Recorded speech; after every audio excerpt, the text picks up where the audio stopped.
Hello and welcome to the Cloud Council. I'm Don Poloniki, your host today.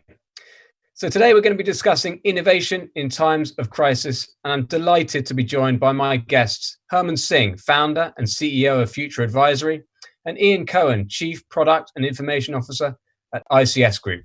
So let's consider the opportunity. It's often said that a crisis cannot be wasted. What opportunities should be explored during the current crisis? Herman. I used to operate as a turnaround manager in the early part of my career. And people said to me, why do you like working in a turnaround environment? I said, you know what's great about turnaround? So there's always a burning platform. Half my job's done, right? Because half the problem of changing an organization is convincing people that there's a reason to change. And that's what's, I know this is a horrible thing to say, right? But from a business sense, from a execution sense, a crisis is a great thing. This is a burning platform, ready-made. Half the job's done. And what you've done is, when they talk about changing an organization, they often talk about it as if it's an ice cube. They said, if you want to change an ice cube, first you unfreeze, then you pour it into a new shape, then you refreeze.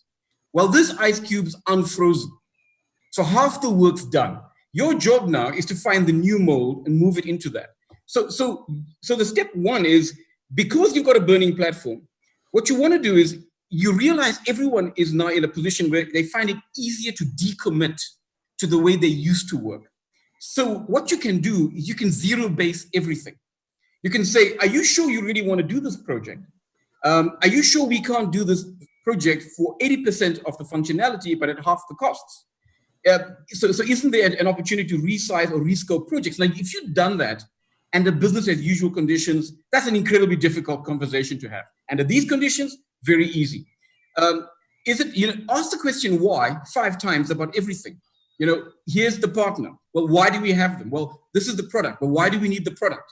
Yes, but this department said they need it. Well, why did they say they need it? It's astonishing how you can get an organization to pivot by doing that. And then finally, you have an opportunity to manage the laggards. You got the early adopters at the front end of the curve.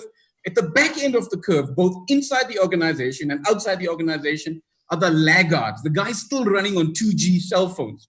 We're trying to switch off 2G cell phones. That network is still running for 2 to 5% of the total market. Now you've got an opportunity to say, guys, I'm switching off 2G. And in normal circumstances, you could never do that. Now suddenly the laggards have to move. And so this crisis is an amazing opportunity to I guess, true up and true down on licenses and do a whole bunch of things that under normal circumstances, you could never do. Got it. Ian, what opportunity are you seeing? I love the idea of managing the laggards, because there's almost like a continuum of the population, and the natives will do what the natives will do. The laggards will invariably stay where they are until there is a reason for them not to. The expats are the dangerous ones. They're the ones who go somewhere and try and do what they did before in the same place, like English people who go to America and look for where they can buy Marmite. Laggards are interesting because if you show them something, they will come along with it. It's just that they haven't been shown it in a way that is digestible to them. So absolutely, you have an opportunity that should be seized. There's a little bit of and you use the words existential. There's a misalignment of things here as well, though, that I am a little bit worried about, and I would just be cautious of. I've seen analysts popping out tweets and articles and commentaries that COVID is the rebirth of digital transformation. COVID is going to drive digital transformation. And you have to take a breath and go, really? Really? If what you are doing, and I mentioned this thing about being busy or running business. If you're patting yourselves on the back for having the meetings that you used to have on Teams, warning.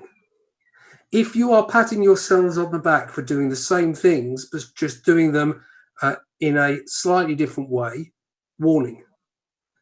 However, if you are thinking about the opportunity that has arisen for you to be more of what you already are and extend yourself, not worrying about doing something, but being very clear about what you want to be. How do you want to be perceived by your customers, the people who consume your services, at the end of this situation and at the various stages through it?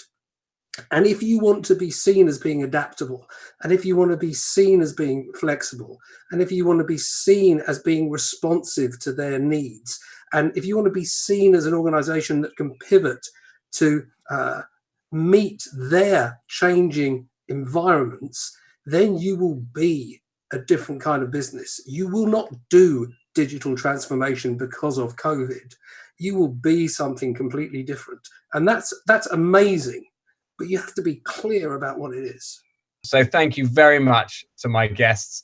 Really appreciated the conversation today. Fascinating insight. I'm sure our guests agree. Thanks very much for joining us on the Cloud Council. We'll see you next time.